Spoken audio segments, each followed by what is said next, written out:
A long time ago, in the heart of Rome, stood an arena where courage and fear walked side by side. Beneath its stone arches, men fought not just for glory, but for survival. Tonight, we step into their world. Before we begin, don't forget to like and subscribe for more stories like this. And tell me in the comments where you're listening from and what part of the story you enjoyed the most. Now, make yourself comfortable and let's begin. Dawn over Rome. The first light of day spread slowly across the rooftops of Rome. The soft morning light touches the stone walls and streets. The air feels cool and fresh because of the river nearby. The city is slowly waking. The Colosseum stands tall above the streets. Its massive walls catches the morning light, looking strong and proud, a place where courage meets fear. In its shadows stands the Ludus, the Gladiator school. High stone walls surround a sandy courtyard. Inside, men are beginning their day. Today, like every day, they will train to survive. Every movement, every swing of a wooden sword brings them closer to strength and skill, but also reminds them of danger. Morning. The gladiators wake slowly as the first light touches the stone walls. The air is cool and quiet. Some gladiators stretching their bodies, some roll their shoulders and shake their arms. Every man moves slowly, waking his muscles and preparing for the day. They walk to the stone basins and splash cold water on their faces. The water wakes them up from the hard days before. Breakfast is small. They eat bread and a few figs. It is simple but gives them the energy for the hours of training ahead. After breakfast, they tighten their leather straps and adjusting their sandals. They lift wooden swords from the racks. Each man moves carefully, thinking about every step. Today, as one every day, they will practice hard. Every swing and block is training for the arena. The courtyard begins filled with noise. Wooden swords strike shields. Feet scuff the sand. The men grunt as they move. Instructors walk among them, watching closely and pointing out mistakes. Every movement must be precise. One wrong step could be dangerous. Despite the hard work, the gladiators continue. They swing, block and circle. Each strike improves their skill. Each movement strengthens their bodies and minds. The sun rises slowly, warming the stone and the sand. By the time it is high in the sky, the men are ready. They are stronger, sharper, and more focused than before. Brotherhood. Inside the Ludus, the men were not only fighters, they become like brothers. Every morning began in the same way, stretching, lifting their practice swords, and feeling the sting of sore muscles. Each man carried his own pain, but they carried it together. When one stumbled, another reached out a hand. When one grew weak, the other pushed him forward. Day after day, their struggles tied them closer. At meal times, they sat in long rows with their backs pressed against the cold stone walls. Bread was broken and figs were shared. Water passed from hand to hand. In those moments, the harshness of training faded. Laughs sometimes filled the air, a small joke, a quiet smile, even a quick nod of understanding. This reminded the men they were not alone. At night, when the courtyard grew silent and only the stars looked down, stories were whispered. Some spoke of faraway villages, of green fields, or of families waiting beyond the walls. Others admitted they had no home left, yet still dreamed of freedom.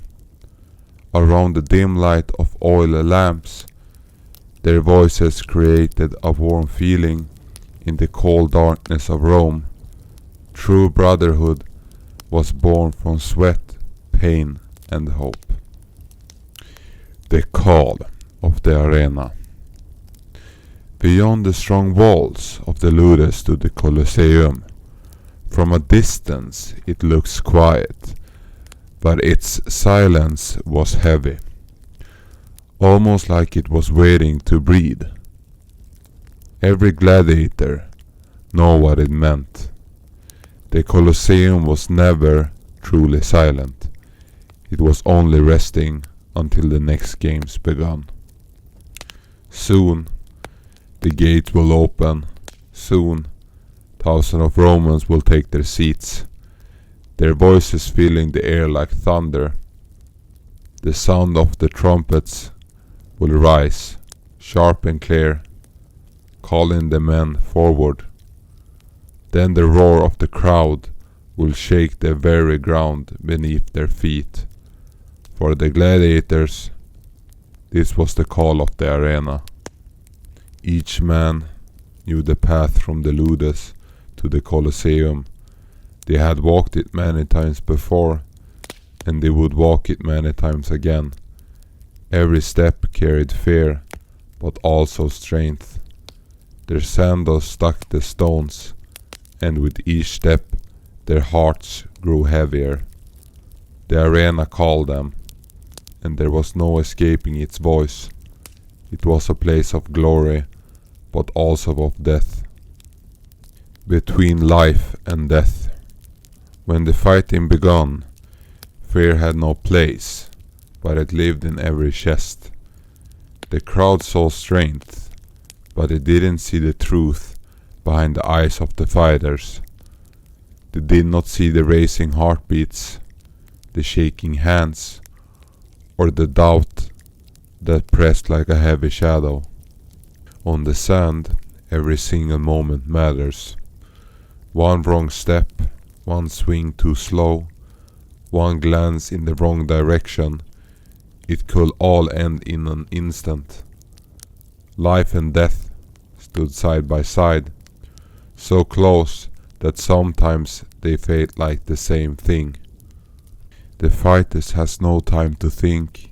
Their bodies moved on instinct, blocking and striking without pause, because hesitates means death. The clash of steel, the roar of the crowd, the sting of the sand in their eyes, everything blurred together. Each breath could be their last, and every heartbeat could be their final one. The fight was not only a test of the body, it was also a test of the mind. Courage, focus, and the will to live were as important as strength. Only those who mastered both body and mind had a chance to survive. Only the strongest would walk away from the arena, leaving silence where another life had ended. Victory and mercy.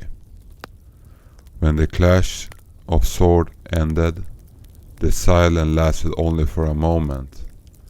The arena soon erupted with noise. Tens of thousands of voices shouted together, demanding a decision. The air shook with the sound, and every heart in the sand felt it. The gladiator stood tired and hurt, waiting for the signal. His fate was no longer in his own hands. A signal would come from above, a thumb raised or a thumb lowered. Life or death rested in the hands of a crowd or in the eyes of the empire himself. Sometimes mercy was given, sometimes it was not. Those who survived felt no triumph or glory. Victory was not a crown or a prize. It was simply being alive. Survival meant returning to the Ludus. Another morning of training. Another day of pain and struggle. Another chance to step into the arena. To fight and to survive again. The cycle never ended. Every day was a practice. Every fight a test. And through it all, the price of victory was always the same. Life itself. Fragile and precious. Earned only by courage, skill, and the will to keep standing when the sand turned red. Dreams of freedom. Even in the shadow of the Ludus and the roar of the Colosseum, every gladiator carried a dream of freedom, of life beyond the sand and the swords. In quiet moments, they imagined walking through the streets of Rome without fear, feeling the sun on their faces, hearing no comments about their own voice, choosing their own path. These dreams were fragile, but they were powerful. They gave the men something to hold on to when the exhaustions weighted down their bodies, when pain and fear pressed in. The thoughts of freedom kept them moving, kept them swinging, kept them surviving. Someday, perhaps they would walk free. Someday, they would see the world outside the walls and live not just to fight, but to truly live. Until then, they trained, they fought, and they endured the bonds they had formed, the courage they had earned, and the hope they cared. These were the true strengths. And so, beneath the rising sun and the echoing cheers, the gladiator faced each day. They did not fight only for the crowd, they fought for each other, for survival, and for the dream that one day freedom would be there.